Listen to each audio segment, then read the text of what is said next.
Olá, eu sou Stephanie Schmitz-Roden e vou apresentar um trabalho que tem como autora principal Eduarda Vinck, sob o título Desempenho do Azeven sobre a adubação residual das lavouras de arroz ou soja em terras baixas, que se enquadra na categoria de pesquisa. Inicialmente, temos que ter em mente que a escassez de forragens ela ainda é um entrave para a pecuária na fronteira oeste do Rio Grande do Sul, principalmente durante o período de inverno.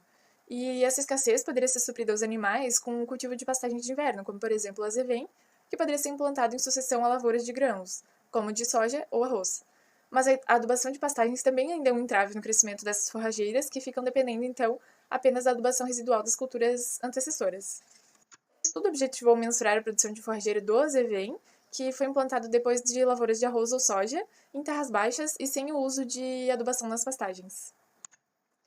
O treinamento experimental foi feito em blocos casualizados, ou seja, inteiramente ao acaso, em 2 sistemas de cultivo, sobre palhada de soja e sobre palhada de arroz. Foi feito em 3 ciclos de avaliações, com 4 repetições.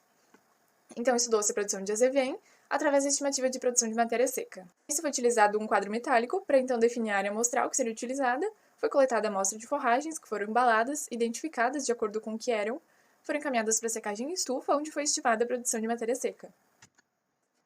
Os títulos foram submetidos à análise de variância e as médias foram comparadas por Tuckey. E em todos esses ciclos de avaliações, a produção de matéria seca do azevém cultivado em sucessão à soja superou a do azevém cultivado depois do arroz.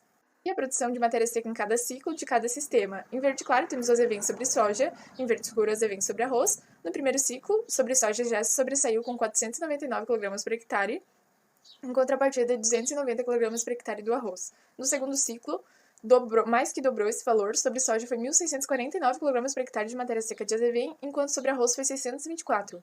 No terceiro ciclo, seguiu a mesma lógica, 1.598 kg por hectare para sobre soja e o azevém sobre arroz, 1.085 kg por hectare. E a produção média total dos 3 ciclos juntos em cada sistema. A gente tem representado como A a produção média nos 3 ciclos de matéria seca e o B a produção total. No A a gente tem 1.249 kg por hectare do azevém sobre soja, enquanto 667 kg por hectare sobre arroz. Também tem uma diferença bem grande. No B, que seria a produção total, como ela depende da média, obviamente seguiu a mesma medida, tendo 2.000 kg por hectare sobre arroz, e o azevém sobre soja tendo 3.743 kg por hectare. E por que desse resultado? Bom, o nitrogênio ele faz parte da da proteína bruta da planta. E como a soja tem um alto teor de proteína bruta, ela, por ser classificada uma leguminosa, quando a sua palhada vai se decompondo, ela vai liberando gradativamente esse nitrogênio para o azevém. Então, se a gente disponibiliza essa palhada de soja que contém o nitrogênio, vai haver liberação gradativa desse nitrogênio, o que potencializa muito a produção do azevém.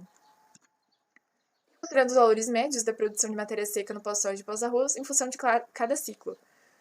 No primeiro ciclo tem 394 kg por hectare, já no segundo 1.137 kg por hectare de azevém.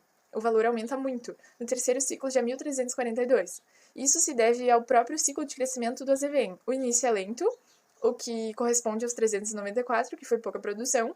Já no segundo ciclo se tem um acúmulo intenso de matéria seca, o que correspondeu também aumentando significativamente. E no terceiro ciclo ainda tem um acúmulo maior ainda de matéria seca, que foi correspondente ao nosso resultado, que foi 1.342 kg por hectare de matéria seca do azevém. E para o pastejo de bovinos de corte, essa seria uma dinâmica produtiva bastante interessante, porque ela permite ganhar 1 kg de peso vivo por animal por dia. E na entrada da pastagem, os animais teriam um peso menor. Aí, de acordo com o ganho que o azevém ia proporcionando a eles elevariam seu peso. Mas com essa dinâmica de ciclos do crescimento do azevém, ele conseguiria suportar esse aumento de peso. Com isso, a gente conclui que o azevém tem uma produção forrageira satisfatória quando é feito sobre adubação residual de arroz e soja, mas essa produção é muito significativamente potencializada quando é cultivada em sucessão à soja. Isso, muito obrigada. Agradeço a todas as instituições e pessoas envolvidas.